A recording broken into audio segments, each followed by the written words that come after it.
nearly 300 years, humans thought they were alone in the Prologue sector. They were wrong.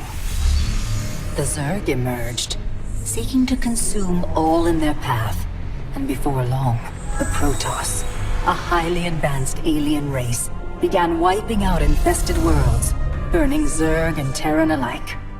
A three-way war, unlike anything humanity had ever faced, erupted almost overnight.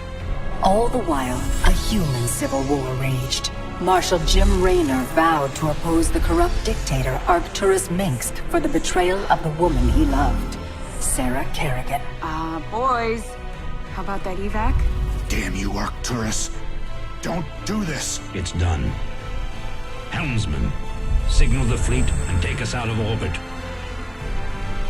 Now! Kerrigan, a loyal operative, was left to die at the hands of the Zerg. But the Zerg had other plans. They transformed her and unleashed her psionic power upon the Prologue sector, searching for their real objective, the Protoss homeworld of Ire. The Protoss were unaware of this danger and slow to respond. Their rulers, the Conclave, had dispatched Executor Artanis to hunt for Tassadar, a commander who had refused to wipe out infested Terran worlds. They crossed paths with a Dark Templar mystic, whose kind was considered heretics by the Conclave. Through great effort, Zeratul convinced Tassadar and Artanis that he was not their enemy. Together they rallied more Protoss from both factions against the Zerg. Despite the Conclave's fury, they achieved significant victories against the Swarm. But when Zeratul struck down one of the Overmind's Cerebrates, his own mind was left vulnerable. From his thoughts, the Overmind gleaned Ire's true location, and the Swarm descended upon the Protoss homeworld with all their might and fury.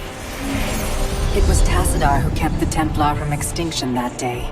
Using the power of both the Templar and the Dark Templar, he sacrificed himself to kill the Overmind. Ire was lost, but Artanis led the survivors to the Dark Templar's homeworld of Shakuras. Old prejudices were set aside. The Templar were now in the Dark Templar's debt. Without the Overmind, the Swarm fractured. Kerrigan sought control of all the Zerg, even enlisting the aid of old friends and enemies like Raynor, Mengsk, and Zeratul. Once her rule was uncontested, the Queen of Blades betrayed them all. Billions of humans and Protoss were killed. The Zerg stood unchallenged, but to the relief of all, the war seemed to end there. Zeratul suspected the Zerg had fallen under the control of dark forces. He uncovered prophecies stating that an ancient entity, Amon, was attempting to merge Protoss and Zerg lifeforms into an unholy hybrid, and that this evil might already have control of Kerrigan and her power. It was during this time that Executor Artanis, hailed as a hero, was made leader of both the Templar and the Dark Templar. As Hierarch, Artanis united both factions, and promised to one day reclaim the glory they had lost on Ire.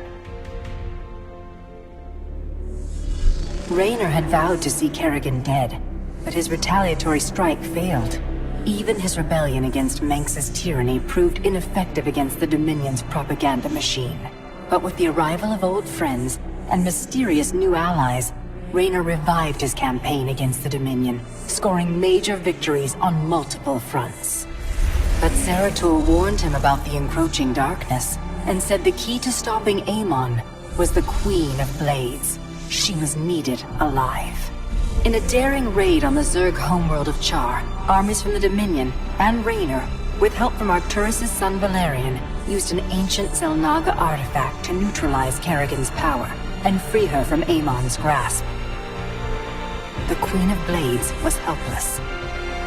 The Dominion wanted her dead. Raynor couldn't allow it.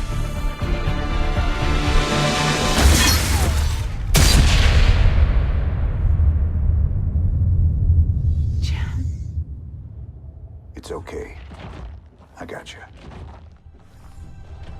Valerian Mengsk offered them sanctuary, but his father could not let this opportunity pass.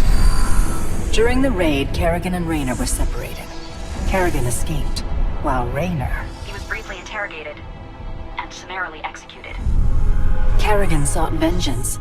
She set out to reclaim her position as Queen of Blades. With Zeratul's guidance, Kerrigan gathered the Zerg broods and ruled the swarm once again. Only this time, free. The killing will never stop.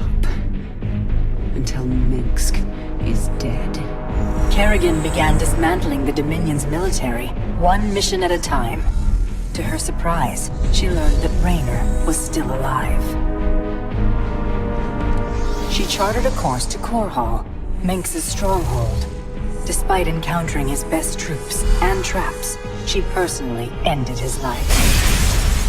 But there was little time to celebrate. Amon's plans were still unfolding. Kerrigan left Raynor to rebuild, while she hunted her true enemy. Raynor and Valerian Minsk set about reforming the Dominion, with a just government.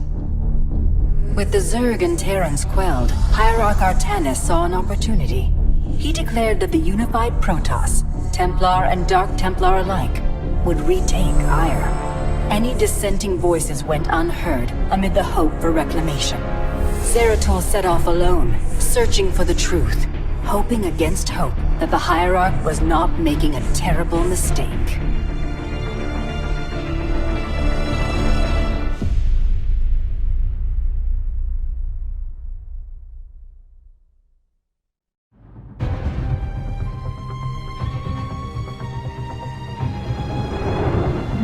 As it was foretold, Amon, the Dark God, lives again. If any hope remains for our galaxy, it lies in the hands of the Xel'naga. Only one piece of the prophecy remains unfulfilled. That on the world where Amon was reborn, the last light will be revealed. There is one being who knew that location. A creature known as Samir Duran, or to the Terrans, as Narud. In this system hides a long-forgotten Mobius facility. I must hope his secrets still rest within its walls.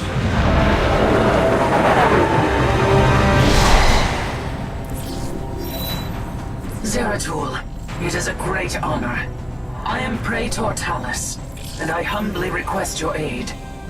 An unknown force has been abducting Templar from our colony worlds. My forces and I have managed to track them to a Terran facility, but we are under attack by the Swarm. The Swarm? I'm on my way, Talus. May Adun hide you until I arrive.